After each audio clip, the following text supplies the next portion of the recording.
you awake? I thought I heard you get up. Yeah, I'm awake. Sorry, I just can't sleep. Are you thinking about him? Yeah, a bit. You should get back to sleep, my love. I'm fine. No, it's okay. What else is on your mind? I don't know. It seems weird, but I had one of the most vivid dreams of my life. I saw a fox on a snowy mountain, just looking confused and worried. Those eyes. I can't get those eyes out of my head. She was running in the windy snow, looking for something. Do you think it has to do with you and what's been going on? I don't know. It was just a dream, Rachel. They're not meant to make sense. A lot's happened the past couple days, that's all. Well, if you're not going to sleep anyway, you should tell me. I want to hear. All right.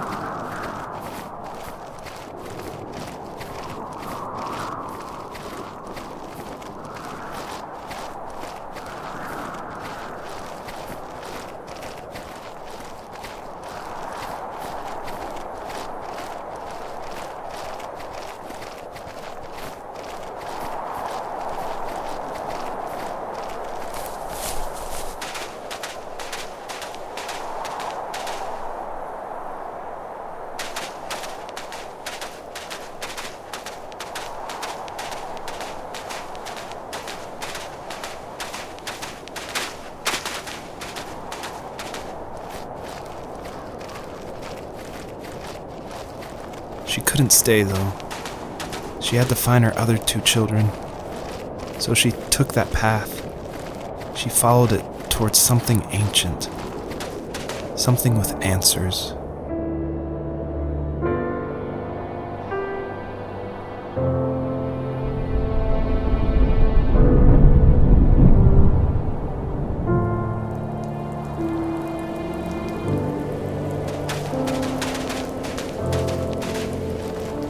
The fox looked high and low, searching for any sign of her cubs. Points of light showed the way to this ancient tree. It was as if each one had a story to tell, all their own. The land was trying to tell my story, too. I felt like I was right behind her the whole time.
Wasn't he like a lumberjack?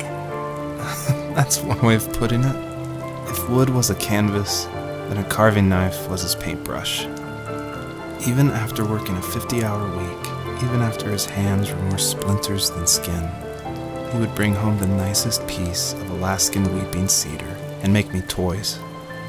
That wooden train was the first toy I can remember, and I loved it. I just knew from a young age I was going to be a lumberjack, like my father.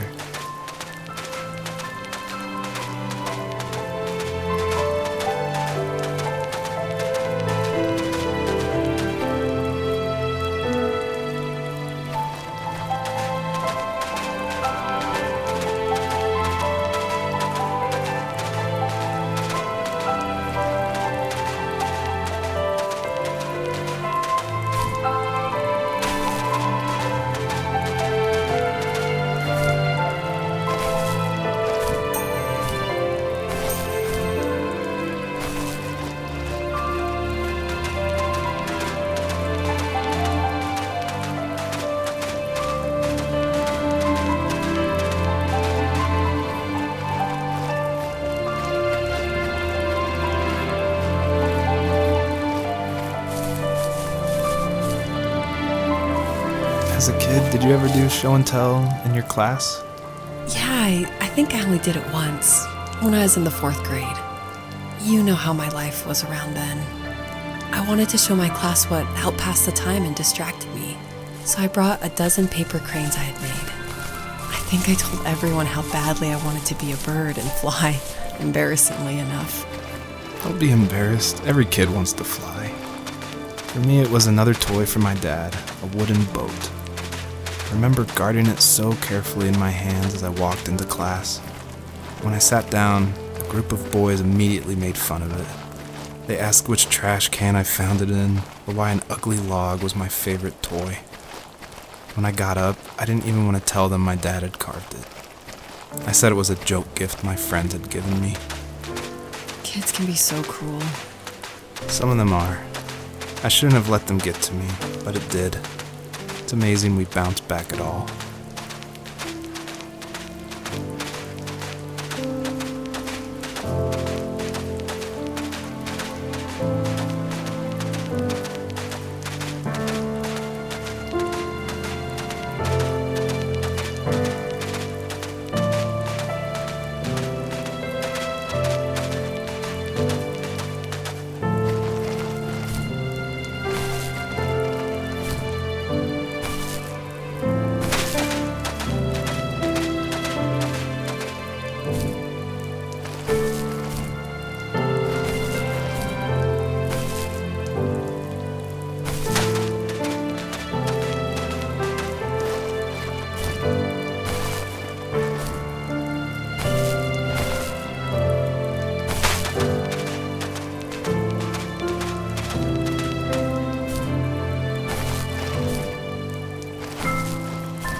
Usually those kids would leave me alone, but somehow they could tell I was different. They made fun of how far away I lived. They called my dad a sourdough. I was a blabbermouth as a kid, telling my dad stories I made up for hours. But after that show and tell, I didn't tell him much anymore. He didn't know exactly what was wrong, but his best guess was that the toys he carved weren't cool enough. He carved me a tank and tried to tell me what it was like to be in a real tank as a serviceman. I didn't know your dad was in the military. Yeah, in the army. The sad thing is that I'd pretty much forgotten until just now. There's so much I still don't know about him. I'm sorry. He knows how much you love him. You're going to see him again soon and have some closure, I'm sure.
The older I got, the more I withdrew.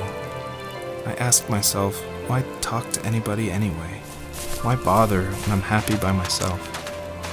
I started drawing a lot, mostly animals I saw in the woods by my home. I then imagined designing my own hideouts with things like TVs and pantries full of chips and cookies. I think that idea of leaving home and drawing blueprints started my career. I found a lot of solace in that. I'm not surprised, but I did the same thing, you know? There's something special about having a place to call your own. And now look at us. Well, if you count renting in an overpriced city. It's as close as we can get for now.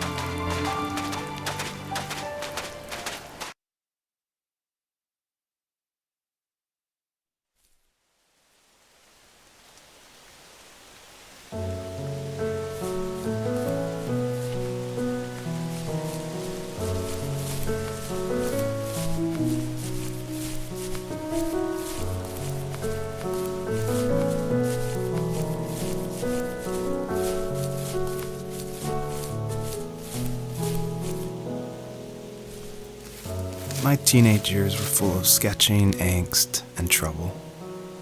I wasn't popular or unpopular. Maybe just forgettable. I guess that gave me a sense of freedom, so I hung out with crazy kids, doing crazy things, even though I mostly just watched the chaos ensue. We did it all. Put fireworks in mailboxes, hide roadkill in people's garages, break windows of the barber shop in Anchorage. My dad was furious, but he was so busy working he couldn't do much to stop me from going out. I think being an adult means there's no one to stop you making hard decisions. He had to make a living, and he couldn't be in two places at once. Yeah, I realize that now. But at the time, I was sure he was more interested in growing his business than what was going on with me.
He was working another late night, and my friends were over, saying how bored they were and how they had come all the way out to my house for nothing. One of them mentioned how that old, ugly beyond belief truck was still in the garage, and how we should take it for a spin. I was only 15, so I kind of fought it for a while. The next thing I knew, we were careening around the mountain path, rocks spitting onto the sides of the cliff, while my dad's cringeworthy bluegrass blared out the speakers. I drove while my friends were in the back of that yellow and purple truck, throwing beer bottles and trash at anything remotely interesting. Felt like I was soaring in the air with borrowed wings. But all good things have endings. A cop outside of Eagle River pulled us over after he saw us in a bottle rocket into someone's yard. What followed was a long night of talking to disappointed adults and feeling smaller than ever.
After he drove me home from the police station, I blew up at him, saying how I never wanted to be like him, how I was going to be someone and leave that hick icebox for good.